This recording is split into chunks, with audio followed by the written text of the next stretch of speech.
تو دوستو آج ہم بات کر رہے ہیں کارینیا ہاربر، شمالی قبرص کا وہ جادوئی علاقہ جہاں سکون، خوشحالی اور حسن مل کر ایک ایسا پس منظر پیش کرتے ہیں جو دیکھنے والے کے دل میں اتر جاتا ہے۔ یہ جگہ صدیوں پرانی ہے۔ یہ بندرگاہوں سے گزرنے والے بحری جہاز کبھی مشرق سے لے کر مغرب تک ان دونوں جگہوں کو آپس میں جوڑتے تھے۔ یہاں پر اس خوبصورت جگہ پر ایک کیسل بنایا گیا تھا اس وقت میں، جس کو کیرینیا کیسل کہا جاتا تھا، اور تب کہا جاتا تھا کہ وہ قلعہ اس جگہ کا پہرے دار تھا۔ مگر وقت ڈھلتے ہوئے ہی وہ کیسل اب اتنا پرانا ہو گیا ہے کہ وہ قدیم چیزوں میں گنا جاتا ہے، یعنی کہ کچھ پتہ نہیں وہ کس بھاری ہوا کے جھونکے سے گر جائے۔ یہ جگہ لوگ دنیا بھر سے دیکھنے کے لیے آتے ہیں اور اس جگہ کی تعریف کیے بغیر نہیں رہتے۔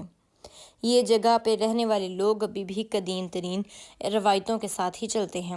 اگر آپ کو ہماری ویڈیو پسند آئی ہو تو لائک، شیئر اور سبسکرائب ضرور کیجیے گا۔